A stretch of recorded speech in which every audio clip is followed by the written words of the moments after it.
Genesis chapter 41. It came to pass after these things that the butler and the baker of the king of Egypt offended their lord, the king of Egypt.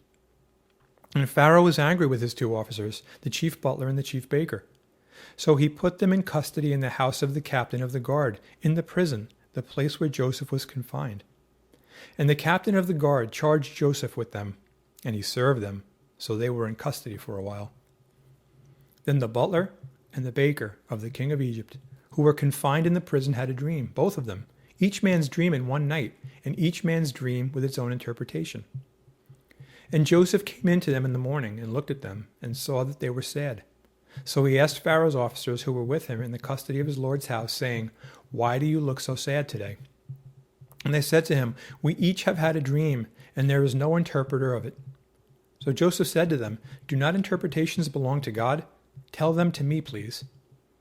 Then the chief butler told his dream to Joseph and said to him, "Behold, in my dream a vine was before me, and in the vine were 3 branches. It was as though it budded, its blossoms shot forth, and its clusters brought forth ripe grapes.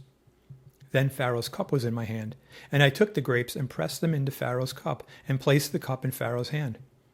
And Joseph said to him, "This is the interpretation of it. The 3 branches are 3 days. Now within 3 days, Pharaoh will lift up your head and restore you to your place, and you will put Pharaoh's cup in his hand, according to the former manner when you were his butler.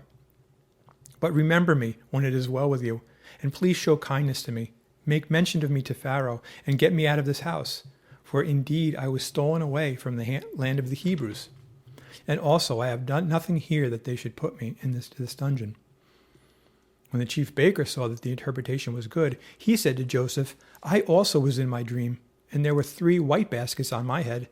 In the uppermost basket were all kinds of baked goods for Pharaoh, and the birds ate them out of the basket on my head." So Joseph answered and said, "This is the interpretation of it.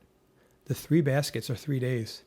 Within 3 days Pharaoh will lift off your head from you and hang you on a tree, and the birds will eat your flesh from you." Now it came to pass on the 3rd day, which was Pharaoh's birthday, that he made a feast for all his servants, and he lifted up the head of the chief butler and of the chief baker among his servants.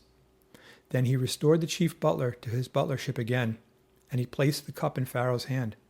But he hanged the chief baker, as Joseph had interpreted to them. Yet the chief butler did not remember Joseph, but forgot him.